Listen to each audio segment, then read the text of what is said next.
This is going to be long, but I need to get it off my chest. I'm sitting in my empty house wondering how everything fell apart so quickly. My ex-wife Veronica, 40F, left me and our son Michael, 17M, 3 years ago, and now he's turning against me too. Veronica and I met in college. I was studying business, and she was in marketing. We dated for 2 years before getting married at 25. Back then, she was different, warm, family-oriented, and supportive. She was thrilled when I started my construction business, even though it meant living on a tight budget initially. My father had been in construction too, and I learned everything from him. He even helped me secure my first few contracts. Veronica worked at a local marketing firm and seemed content. When Michael was born, we were overjoyed. She took a year off work to be with him, something she later resented me for, claiming it hurt her career progression. Things started changing when Michael was around 11. My business had grown significantly, and we were finally comfortable financially. But instead of being happy, Veronica became restless. She started attending more networking events, often in nearby cities. She'd come home talking about how her college friends were becoming VPs and directors while she was stuck in middle management. I supported her career growth initially. When she wanted to switch companies for better opportunities, I encouraged it. When she needed to travel for conferences, I handled everything at home. But nothing was ever enough. She'd complain about our small town, saying it lacked real opportunities. My father passed away unexpectedly when Michael was 13. My mother Laura, 75F, took it hard. Since I was an only child, we moved her into a house just a few blocks away. Veronica wasn't happy about this either, saying it tied us down even more. Then came the California job offer. A former colleague who'd moved to Silicon Valley recommended her for a VP position. The salary was impressive, but it wasn't just about money anymore. We had a beautiful home, strong community ties, and Michael was thriving in his school. He was on the baseball team, had close friends, and was doing great academically. The fights got ugly. Veronica accused me of being threatened by her success. She'd throw it in my face that she supported me during my business's early struggles, so I owed her the same. I reminded her that I never asked her to put her career on hold. She chose to take that year off when Michael was born. She started staying late at work, missing Michael's games. When she was home, she was always on her phone or laptop. Michael noticed the changes too. He'd ask me why mom was always angry or too busy for family dinners. The final straw came when she announced she'd accepted the California position without discussing it with us. She gave me an ultimatum: either we all move or she goes alone. When I refused to uproot our lives, she packed her bags and left. The first year was rough. Michael would cry himself to sleep, especially when she'd cancel visits last minute. I threw myself into being both parents, attended every school event, helped with homework, tried to keep him involved in activities to distract from the pain. My mother was a huge help during this time. She'd cook meals, help Michael with school projects, and give me someone to talk to when things got overwhelming. My sister Rachel, 38F, also visited more often to support us. For the past 2 years, things seemed to stabilize. Michael and I grew closer. We'd go fishing on weekends, something Veronica always found boring. He joined more school clubs, made new friends, and seemed to be moving forward. Then last week, I borrowed his phone to look up a number since mine was charging. That's when I saw the messages. Dozens of them, spanning months, between him and Veronica. They'd been meeting secretly whenever she was in town.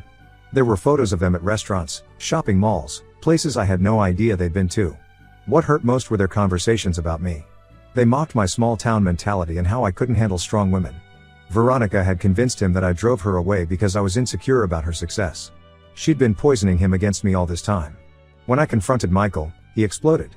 Said he was sick of me controlling his life just like I controlled his mom's. He revealed he'd applied to several colleges in California without telling me. Veronica had helped him with the applications and promised to pay his tuition. I lost my temper. Told him if he wanted to abandon me like his mother did, he should just go. He stormed out and went to my mother's house. She called later saying I was being too harsh and needed to understand he's just a confused teenager. But I don't think I'm being harsh. They betrayed my trust. Conspired behind my back for months. Made me look like the villain when all I did was try to keep our family stable. Now I'm sitting here wondering if I should have seen this coming. Should I try to stop him from moving to California? Am I wrong for being this angry? Update 1: It's been 2 weeks since my last post. I appreciate all the supportive comments. The situation has gotten more complicated, and I need to vent again.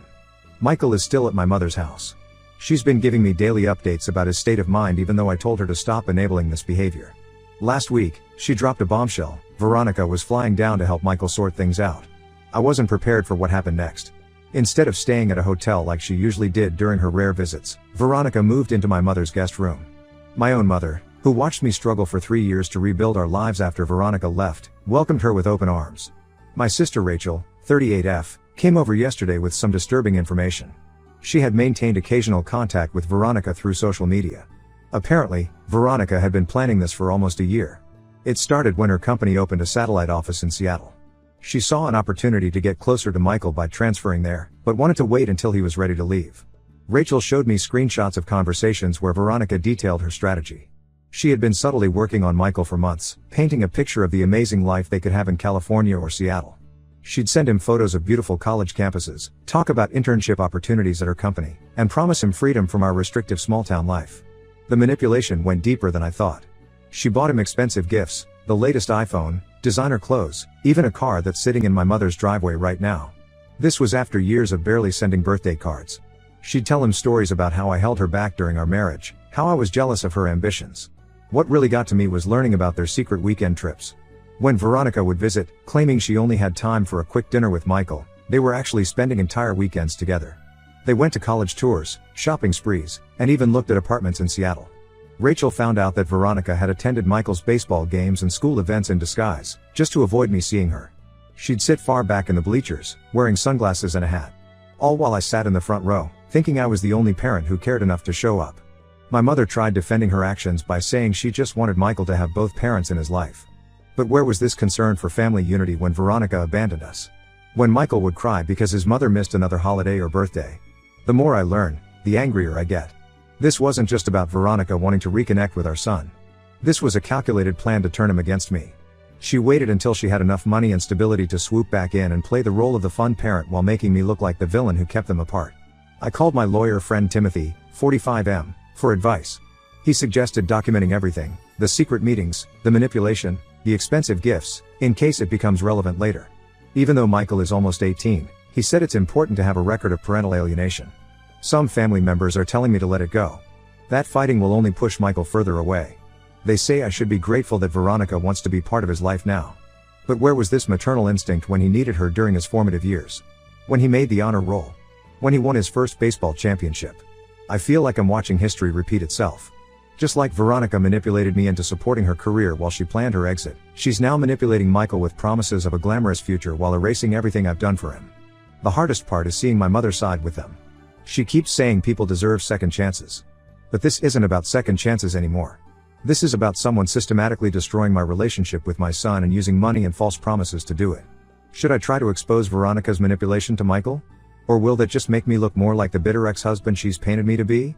Update 2: a month has passed since my last update. Things have gone from bad to worse.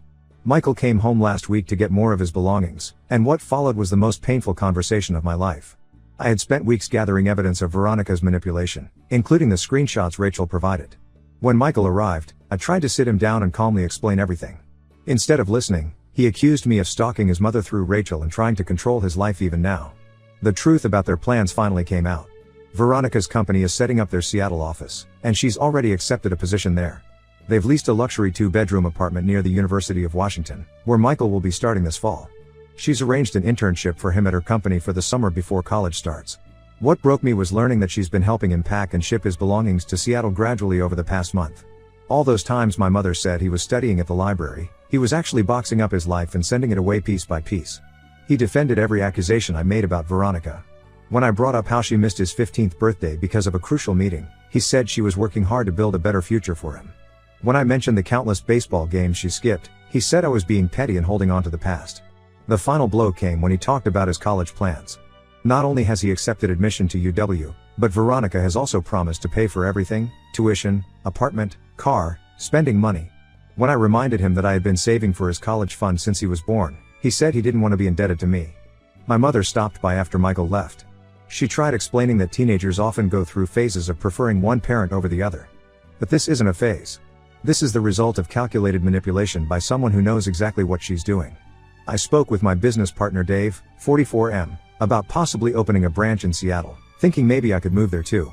But he reminded me of my responsibilities here, the business, my employees who depend on me, my mother who needs support. Besides, Michael made it clear he doesn't want me interfering in his new life. The betrayal runs deep. Not just from Michael and Veronica, but from my own mother who helped facilitate all this. She recently admitted that she knew about the Seattle plans months ago but kept quiet because she thought I would overreact. Some family friends have suggested I try family counseling, but what's the point?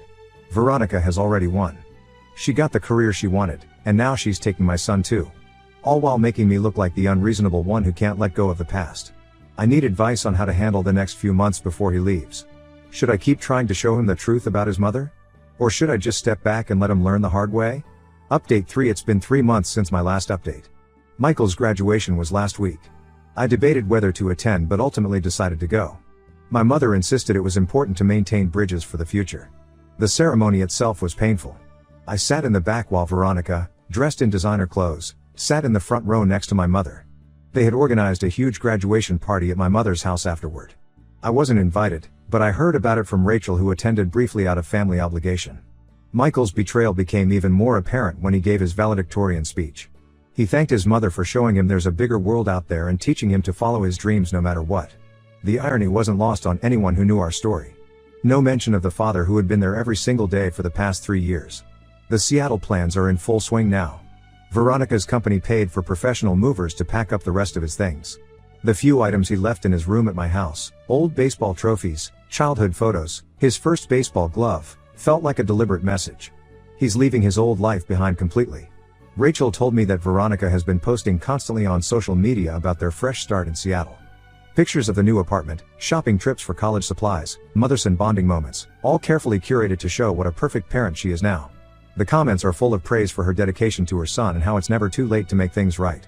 My mother keeps pushing me to reach out before he leaves, saying I'll regret it if I don't. But every time I consider it, I remember all the secret meetings, the lies, the manipulation. He's made his choice, and it wasn't me. Last night, I received an email from Veronica. She wrote about how karma has a way of working things out and how she finally has everything she wanted, her career and her son. She even had the audacity to suggest I seek therapy to deal with my control issues. I deleted the email without responding. Michael leaves for Seattle in 2 days. My mother says he expressed disappointment that I didn't fight harder to stop him, almost as if he wanted me to prove I cared. But I'm done playing these manipulation games. Sometimes loving someone means letting them go make their own mistakes. For now, I'm focusing on my business and rebuilding my life without them. Maybe someday Michael will understand why I couldn't support this decision. Until then, I have to accept that my role in his life is over, at least for now. Rachel thinks Veronica will eventually show her true colors again. When the excitement of playing happy family wears off, when real life and responsibilities set in, we'll see if she's really changed. But that's not my concern anymore. I've learned the hard way that you can't protect people from their own choices.